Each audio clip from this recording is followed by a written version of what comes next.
I do believe that inflation will continue in some level because it does stimulate the economy. The Reserve Banks have a mandated amount they're trying to target.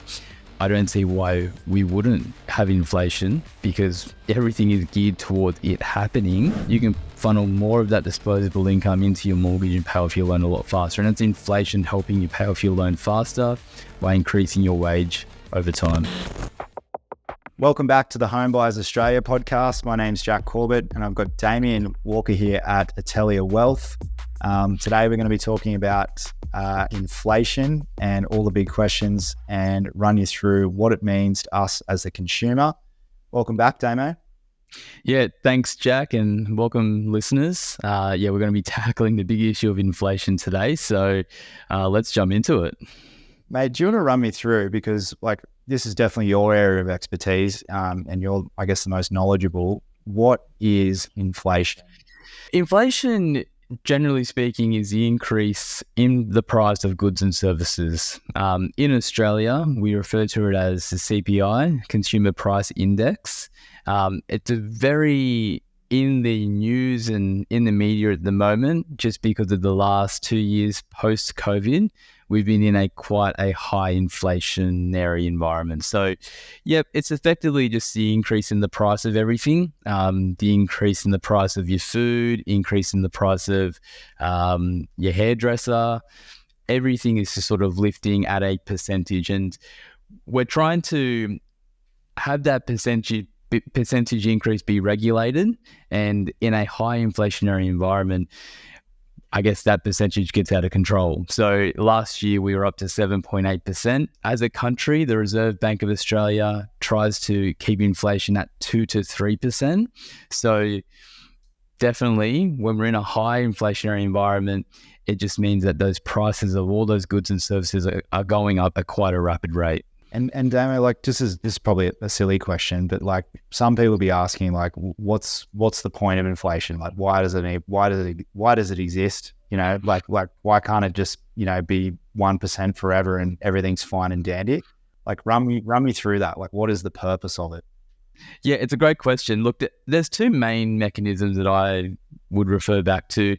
One is supply and demand. If you've got a low supply of something and a high demand, naturally the price of that is going to increase because there's going to be more competition for a limited resource. So that's one thing that takes place. And we saw that post-COVID or during COVID, when our supply chains broke down, where we were getting materials from overseas, we no longer could get them. We had to source everything domestically. We couldn't produce what we needed domestically for what we were consuming, and that drove prices up. So supply and demand is the first one. And then you've just got monetary policy. Now, governments do want to see inflation at that 2 to 3% range. That stimulates the economy. Ways that they keep, inflation going is by, certain monetary policies. People like to say they print money, increase the money supply. And that's another reason why we see inflation go on and on and on. And during roof, COVID, right? What was that, sorry? All go through the roof, right? Yeah, exactly right. So during COVID, everyone knows what happened, right? We printed a lot of money. We stimulated our way out of, people being locked inside. So we had a large amount of money globally get into the system, and we saw the after effects of that in 2022, 2023, still in 2024, I think, where it's coming under control. But all that money that got into the system, it went somewhere. It went into, inflation. And mate, the biggest thing too is obviously we've had high inflation. I don't feel like anyone's salaries has gone up 7.8%. How does that affect people's wages, salaries? How does that all tie in, with inflation? Yeah, great question, Jack. So you've got CPI in Australia, Consumer Price Index. You got WPI, Wage Price Index, I believe. When inflation's going at 7%, wages can't keep up. So your dollar that you're earning buys you less, and that is not what we want. That's why the RBA And all the reserve banks around the world want to bring inflation under control, and they do that by increasing the cash rate or increasing interest rates. But when we're at that 7% range, things are becoming more unaffordable. Your wage can't grow at that level, and you suddenly going, hey, you see it a lot in social media, right? The $100 spend at Woolworths, what you can buy now compared to what you could buy. Doesn't get you much, does it? Yeah, that's true. It does not get you much. I like to do when I'm doing my groceries, I'll scan everything in. I'll scan pretty much everything but the meat. And I'm like, okay, this is not too bad. And then, the mince, the salmon. It's every time. That's true. Yeah. So what we see is when inflation is really high and wages can't keep up, things get unaffordable and people get upset, because your salary can't buy what you previously could. Your standard of living drops, right? Like it's if your money's not going as far, and we're getting that feedback as well. Like, how many times have you heard this week, like life is just so expensive? Everywhere. That's exactly. Everyone's just sitting there going, hey, how did we get to this position? Wages do grow with inflation. So that is a good mechanism of inflation. Wages do grow, but they can't grow when we're in these sort of, I wouldn't say we're in a inflationary sort of environment, but we're at a pretty high inflationary environment when we're at 7.8%. So wages do grow with inflation. So we do see your wages go up, but we want it to go up at the same rate as the goods and services are. Understood. Yeah. And like, mate, what's the sweet spot? Like, obviously, there's times in the last 10 years where everyone felt rich, and then now we're on the other end of that. Like, if I said to you, like, what's a really good environment? Because I guess if your purchasing power is great, interest rates and inflation's all in check, then I'm assuming people can be pretty confident to go make big purchases, go on holidays. Everyone's like, you're saving money again, all of that. Mm-hmm. Like, is there a rainbow, I guess, at the end of this where, and what does that look like in terms of figures where, things are all looking pretty positive on everything? Yeah. I think we're getting close to it at the moment. Like I said, we target 2 to 3%. Inflation's coming, I think we're in the 3s at the moment. I know in the US, they're within their target band, so they're starting to drop their interest rates. But I do think we're coming back into that more manageable inflationary environment between that 2 to 3% range. So that is enough for growth to occur, but not to get out of control. Our wages can also keep up with the increasing price of all the goods and services. When we get to that sort of 2 to 3% range as well, we see the cash rate come down to mimic the inflationary rate. So that's a real sweet spot when you've got the inflation rate, say at 2%, the cash rate sitting at around 2% as well. So naturally your home loan comes down, your home loan rate comes down from where we are right now, and you've just got a little bit more to spend. And then we're stimulating the economy again. And the biggest thing, which maybe I guess people would be wondering from that, is like, what happens with house prices in that scenario? Like, or what do you think will happen when we get to that point? Yeah. So going back to, what causes inflation, supply and demand, and then you've got monetary policy. So house prices, it'd be a combination of two things to drive house prices. I think in Australia, the last couple of years, maybe the last decade, maybe the last 30 years, we have had a supply issue where the demand on property is really high and the supply is not there. So that is really evident when you look at markets right now. You look at Perth, Adelaide, and Brisbane and sort of the regional Queensland areas where you've got such low listings, but you've got such high demand. Even in a high interest rate environment, we're getting price growth, so it's taking back the cash rate. That's just a mechanism of supply and demand right there. You look at areas like Sydney and Melbourne right now where listings are starting to increase and prices are starting to stabilize. So house prices definitely work on a supply and demand metric, but with the cash rate or with interest rates, we do see a little extra stimulus off the back of that coming down, because you see the cash rate come down, you see interest rates come down. Effectively, you also see borrowing powers go up because the bank will tie how much you can borrow based on today's interest rate. The more money we have, the more we will spend, or the more money we can borrow, the more we will spend on houses. And COVID, where do we get to? 0.1% cash rate, variable rate starting at 2.5, fixed at 1.99 at one stage. DTI, so debt to income ratios, sitting at 7 times someone's income. And we saw house prices absolutely skyrocket off the back of that.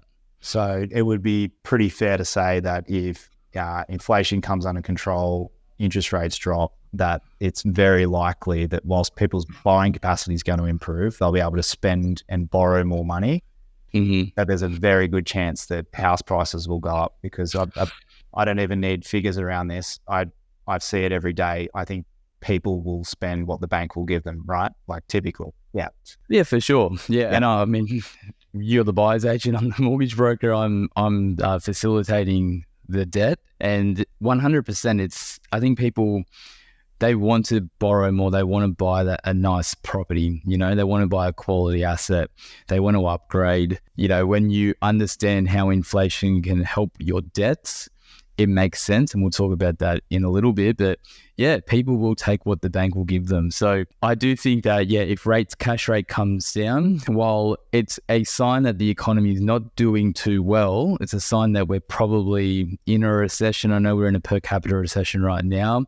Our GDP is pretty low at the moment. I think it's sub 1%. So it is a sign that the overall economy isn't doing well. If the cash rate comes down, we will see, in my opinion, an increase in lending off the back of, I guess, borrowing increasing, and we might see another push on prices. I think in Sydney and Melbourne right now, we're seeing it's sort of stabilizing. Melbourne's coming back a little bit, but you know, we just need one little thing to sort of spark it again, and the rates coming down could be that thing. Speaking of spending money, like how does inflation affect debt? Because like there's a wise man once told me once upon a time that, you know, debt is irrelevant with inflation. Interest rates were at 2% then, so debt was a really cool thing and great mechanism. But mate, run me through that, like inflation, how does it affect debt? You know? Yeah, definitely. Look, and once I grasped the concept of how inflation helps with your debt, it made me less nervous about taking out a large loan. And I think this is what this episode I hope conveys to people, especially first home buyers. You know, we do have to take on more debt to buy a property in today's society, just of the nature of where house prices are. It is scary. You are staring down the barrel of maybe taking 40 to 50% of your income, or spending 40 to 50% of your income on your mortgage repayments to start off with. I think every good financial planner would probably say 30% should go towards rent or towards your mortgage. But if you want to buy in certain capital cities or even just certain regional hubs at the moment, you're looking at 40, 50% of your income going towards your mortgage. So it's a massive chunk of your pay going towards servicing that debt. But once you understand that inflation is working to help you with your debt, it makes that big jump, that first mortgage that you take, seem a little bit easier. Because while inflation is going and working, say it's working at 2 to 3% year on year, your wage will also be increasing with that 2 to 3%. So you've seen a lot of these enterprise agreements with the unions. You know, they'll have a mandated, 3-year wage growth schedule, and it's normally in line with where inflation is. Sometimes a little bit lower, sometimes a little bit higher. It all depends on the industry, but they're normally targeting the inflationary rate that we had just gone through. So at the 7% mark in 2022, I think it was, yep, they weren't increasing to 7%, but they were increasing at 4 or 5% in some industries. So inflation helps increase your income year on year, as long as it's tracking at that sort of relatively stable level. Your debt stays at that level and comes down as you pay it off. So initially, that debt is going to seem like a large amount of your pay it will be a large amount of your pay will be going towards it. But over time, as inflation works on your wage, as it increases it year on year, after the first 2, 3, 4 years, your income's going to be a lot higher. That debt's only coming down, and it's going to be a lot more manageable. So it doesn't take too long, a couple of years, and suddenly 40, 50% of what was your take-home pay or your pay is now at that 30, 40% sort of mark. So inflation's helping you overcome that debt burden because of the nature of it increasing your salaries. It's interesting, mate, because as I hear that, I just think about grandparents, parents, and maybe they were on something, just buying that single house and sitting on it for 50 years. And I guess for anyone or any first home buyers that are listening at the moment as well, I don't think there's anyone that doesn't lay in bed at night when they first get a mortgage, stare at the roof and go, how the hell am I going to pay this thing off? It's a 30-year commitment for most people, or 20 if 25 if you pay it off quicker. But I guess when you say that, it gives everyone a bit of hope too, in terms of like, well, will this matter in 20 years? And relating it back to grandparents, like when they bought their house for $40,000, house and land package on 700 squares, in today's dollars, even if they didn't pay $1 off, they'd be well ahead, right? So, like, do you see that continuing for for the immediate future and for the, I guess, the long term? Yeah, crystal ball. I mean, I don't have it, but I will say, and I'll just repeat, the government targets inflation at 2 to 3%. The government has debt as well. Everyone's in this sort of thing together. So I do believe that inflation will continue in some level because it does stimulate the economy. The Reserve Banks have a mandated amount they're trying to target. I don't see why we wouldn't have inflation because, everything is geared towards it happening. And you're right, man. I remember when I first got my mortgage, I remember telling my mates about my mortgage repayment and they were like, you're going to be broke within the first 2 months. And it's such a big commitment. You go from renting or living with parents and suddenly you go, wow, this is a big chunk of my change going towards this mortgage repayment. But over time, it gets a lot easier. Yeah. And to your point, Jack, it's a 30-year loan term, right? It's a 30-year term based on your income as of today. If your income increases and you can put more money, more of your disposable income into the mortgage, that mortgage term reduces dramatically. And I think people forget that. They're like, oh, it's a 30-year contract. I've got to pay the minimum amount and then I'll be out of it within 30 years. That's not how it works in Australia. We've got variable rates. You can pay off your loan as fast as you want.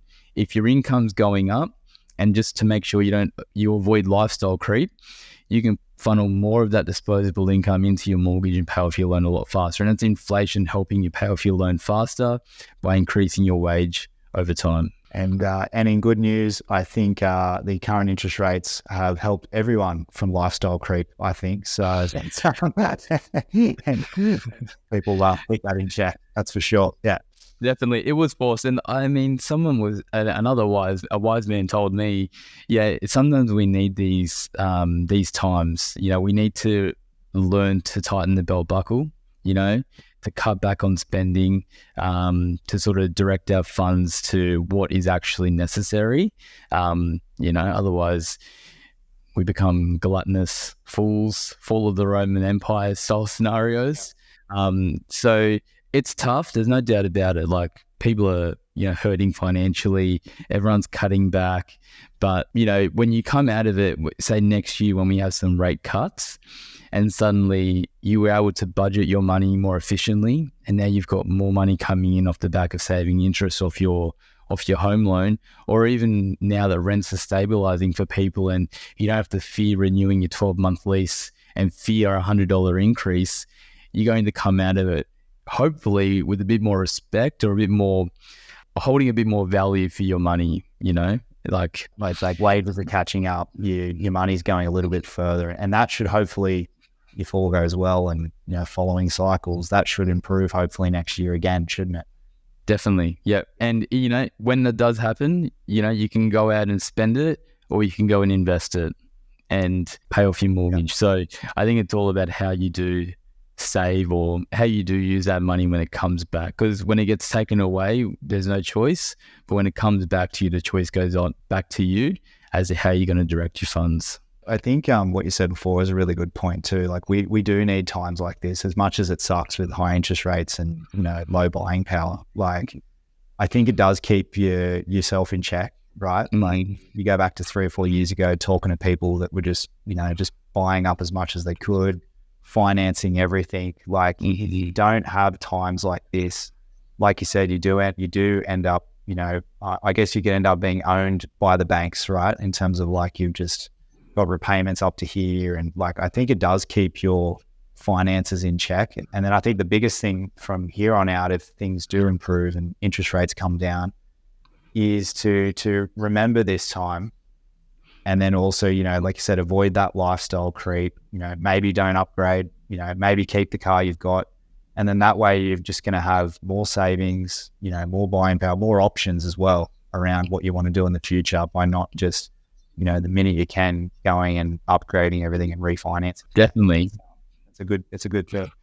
Mate, that's a really good, I guess, eye opener for like what's happening with inflation and how it affects us. Is there anything else you think people listening need to know in regards to inflation and how it affects them? I don't think so. I think it just going back to, and this is personally how I view it, the government's in on it. Yep. I'm in on it. Yeah. If the government's mandating it, if the government has debt, the government keeps taking debt. And, governments are inflating away their own debt with inflation, So if they're doing it, I'm going to do it. That's the way I view it. So a good point. It might pay to participate rather than just go, oh, that's not me, and potentially lose out in, I guess, it is a game, isn't it, really? Yeah, definitely. Mate, that's awesome. Thank you so much. I think we'll wrap that up. That's a lot to digest. If anyone's got any questions for us as well, feel free to DM us. And we're always happy to have a chat with anyone. And we appreciate you listening. And we'll see you on the next episode. Thanks so much. Thanks, guys. And like, subscribe, follow us on the socials. We're on Spotify, Amazon, Apple Podcasts. Thanks for listening, guys.